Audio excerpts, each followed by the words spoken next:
आज के इस वीडियो के अंदर हम देखने वाले हैं कि पैन को हमें आधार से कैसे लिंक करना है। और ये करना काफ़ी ज़रूरी हो चुका है क्योंकि पैन अगर आपका आधार से लिंक नहीं होता है तो ऐसे में आपका जो पैन है वो इनऑपरेटिव हो जाएगा।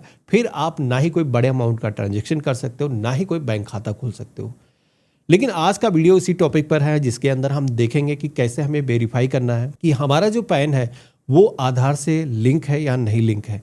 अगर नहीं लिंक है तो कैसे हमें ऑनलाइन लिंक करना है, पूरा प्रोसेस आपको लाइव में आपको दिखाने वाला हूँ। सबसे पहले तो हमें अपना जो ब्राउजर है वो ओपन करना है और यहाँ पर हमें सर्च करना है इनकम टैक्स। तो हमारे सामने सरकार की जो ऑफिशियल वेबसाइट है आ जाएगी। वैसे इसका जो लिंक है हमने वीडियो के डिस्क्रिप्शन में और आपको पिन कमेंट के अंदर दे रखा है, जहाँ से भी आप डायरेक्टली इस पोर्टल पर आ सकते हो। अब यहाँ पर इस पेज में आप नीचे की तरफ आओगे तो देखो पहले से वेबसाइट काफी हद तक चेंज हो चुकी है, तो ध्यान से आपको देखना है। यहाँ पर एक ऑप्शन दिखेगा link Aadhaar and view status का। अगर हम इस ऑप्शन पे क्लिक करेंगे तो यहाँ पर एक तो ऑप्शन आता है लिंक आधार का, जिस पर हम क्लिक करके अपना जो आधार कार्ड है लिंक कर सकते हैं। इसी के साथ में स्टेटस जानने का ऑप्शन यहाँ पर दिया गया है। अब वैसे तो हम यहाँ पर पहले लिंक आधार के ऑप्शन पे क्लिक करते, लेकिन एक चीज यहाँ पर बता देता हूँ, कुछ लोगों के आधार कार्ड ऐसे हैं जो कि पैन कार्ड से ऑलरेडी लिंक्ड है। उसके पीछे रीजन ये है, कुछ लोगों के जो आधार कार्ड है जो बनते हैं तो वो आधार के थ्रू ही अगर आपने बनाया है तो आपका जो है पैन आधार इनडायरेक्टली लिंक हो जाता है। तो इसको सबसे पहले आपको मिलान कर लेना है, वेरीफाई कर लेना है कि आपको लिंक करने की जरूरत है या नहीं है। इसके लिए यहाँ पर ऑप्शन दिया गया है व्यू स्टेटस का। हम इस ऑप्शन पे क्लिक करेंगे तो यहाँ पर हमसे पैन नंबर मांगा जाएगा। तो हम अपना जो पैन नंबर है कैपिटल लेटर्स के अंदर इंटर करेंगे और इसी के साथ में आप अपना जो आधार नंबर है वो यहाँ पर इंटर करोगे। इसके बाद में व्यू लिंक आधार स्टेटस के ऑप्शन पे क्लिक करोगे। मेरे केस में आप देखोगे कि मैसेज आया है PAN not linked with Aadhaar, please click on link Aadhaar link to link your Aadhaar with PAN. तो यानी कि ये जो पैन कार्ड है ये पहले से आधार कार्ड से लिंक नहीं है, इसको हमें लिंक करना होगा। इसीलिए यहाँ पर लिंक आधार का ऑप्शन दिया गया है, जिस पे क्लिक करके आप उसी पेज पर जा सकते हो या फिर होम पेज से भी आप वहां से आ सकते हो। तो यहाँ पर आप सभी से आपका जो पैन नंबर है वो मांगा जाएगा। इसी के साथ में आपको आधार नंबर फिर से यहाँ पर दर्ज करना है। इसके बाद में वैलिडेट के ऑप्शन पे क्लिक करना है। तो जैसे हमने वैलिडेट के ऑप्शन पे क्लिक किया है तो मैसेज आया है payment detail not found for this pan. तो ये जो पेमेंट डिटेल है नॉट फाउंड होने के पीछे रीजन है क्योंकि हमने इससे पहले कोई पेमेंट किया नहीं है। तो हमें यहाँ पर कंटिन्यू टू पे थ्रू ई पे टैक्स इस ऑप्शन पे क्लिक करना है। जैसे हमने क्लिक किया है तो अब यहाँ पर हमसे पैन नंबर फिर से मांगा जाएगा। पैन को कंफर्म करने के लिए दोबारा से आपको पैन नंबर दर्ज करना है और इसके बाद में आपको अपना मोबाइल नंबर यहाँ पर फिल करना है जो भी वर्तमान में अवेलेबल है। हमने यहाँ पर कंटिन्यू के ऑप्शन पे क्लिक किया है। तो हमारे मोबाइल फोन को वेरीफाई करने के लिए इस पर वेरिफिकेशन के लिए एक ओटीपी जाएगा। आपको वो जो ओटीपी है यहाँ पर दर्ज करना है और देन आपको कंटिन्यू के ऑप्शन पे क्लिक करना है। तो इस तरीके से हमारा जो पैन है वो वेरीफाई हो चुका है। आप देखोगे कि नाम जो भी पैन कार्ड पर हमारे है वो भी यहाँ पर रिफ्लेक्ट हो रहा है। हमें यहाँ पर कंटिन्यू के ऑप्शन पे क्लिक करना है और इसके बाद में असेसमेंट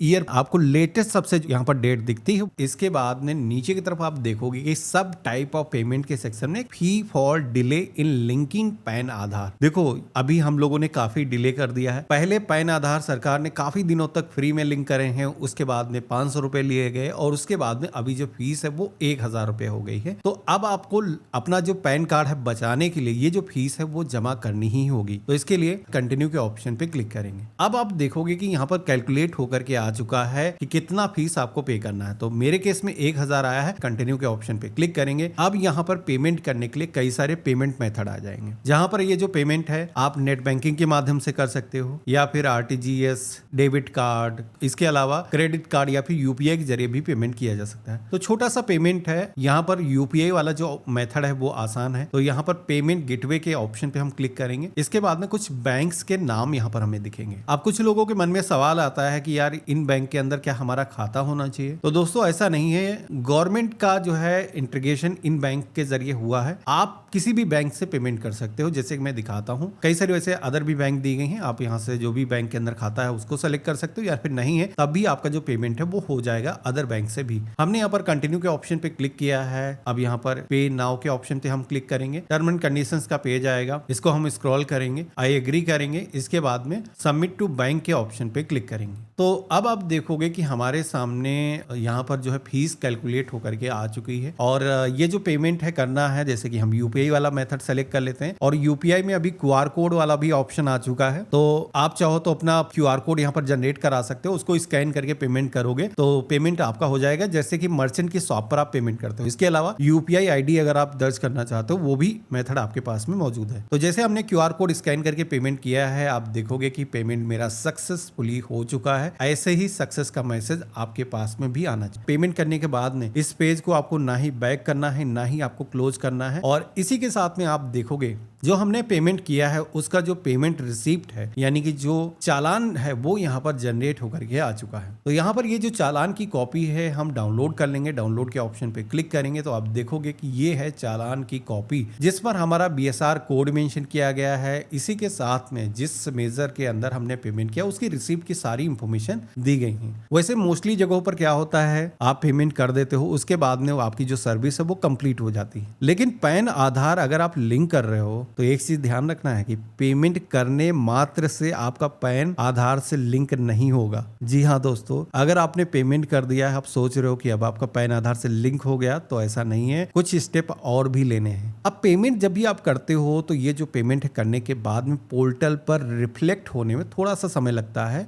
मान के चलो अगर सेम डे कर रहे हो, दिन में अगर आपने किया है तो हो सकता है 2 से 2.5 घंटे लगेंगे। उसके बाद में पोर्टल पर आपको आपका जो पेमेंट है उसकी इंफॉर्मेशन दिख जाएगी। तो आपका जो पेमेंट है वो जब पोर्टल पर रिफ्लेक्ट होगा उसके बाद में आप सभी को यहाँ पर पोर्टल पर आना है और फिर से एक काम करना है। वो क्या करना है बता देता हूँ। इसके लिए लिंक आधार के ऑप्शन पे हम दोबारा से क्लिक करेंगे और इसके बाद में हमें पैन नंबर और आधार नंबर अपना दर्ज करना है, वैलिडेट करना है। तो आप देखोगे कि पहले जब हमने इस तरीके से प्रोसेस में क्लिक किया था तो यहाँ पर हमें मैसेज आया था कि पेमेंट डिटेल नॉट फाउंड। लेकिन इस बार जो मैसेज आया है जिसमें कि आप देखोगे कि चालान नंबर यहाँ पर जनरेट होकर के आ चुका है, बीएसआर कोड जो जनरेट होकर के आना जरूरी होता है वो यहाँ पर आ चुका है और 1000 रुपए की फीस का हमने पेमेंट किया वो इंफॉर्मेशन यहाँ पर आ चुकी है। कंटिन्यू के ऑप्शन पे क्लिक करेंगे और इसके बाद में हमसे हमारा नाम पूछा जाएगा। नाम एक तो गवर्नमेंट के रिकॉर्ड में आपका है ही, दूसरा आपका नाम जैसे कि आधार कार्ड पे जैसा है वैसा आपको नाम यहाँ पर फिल करना है। इसी के साथ में आपको अपना जो मोबाइल नंबर है वो यहाँ पर दर्ज करना है और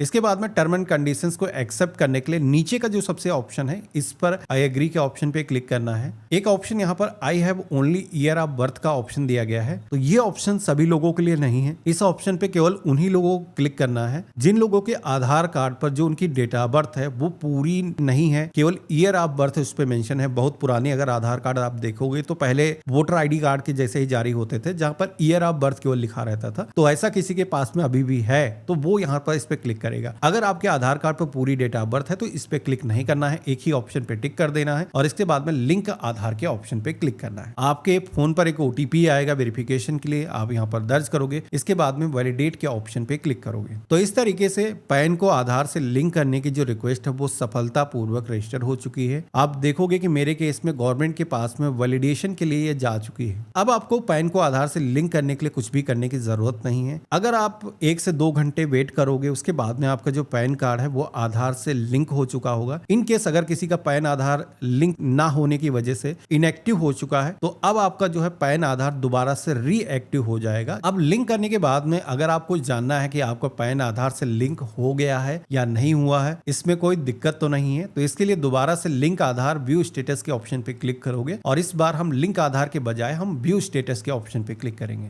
जहां पर हम अपना जो पैन नंबर है दर्ज करेंगे, आधार नंबर दर्ज करेंगे और व्यू लिंक आधार स्टेटस के ऑप्शन पे क्लिक करेंगे। तो आप देखोगे कि मेरा जो पैन कार्ड है वो आधार कार्ड से अभी सक्सेसफुली लिंक हो चुका है। ऑलरेडी लिंक्ड टू गिवन आधार, ऐसा मैसेज यहाँ पर आ चुका है। तो ये मैसेज अगर आपको आ गया तो बस आपका पैन कार्ड आपके आधार कार्ड से लिंक हो चुका है। अब आपको कोई भी दिक्कत नहीं है। आशा करता हूँ वीडियो काफी पसंद आया होगा। अगर आपको वीडियो से कुछ भी नया सीखने को मिला है तो वीडियो को लाइक करके जरूर जाना। चैनल पे नए हो हमें सब्सक्राइब कर लेना। हम मिलते हैं ऐसे ही एक नए यूजफुल वीडियो के अंदर। तब तक के लिए गुड बाय, जय हिंद।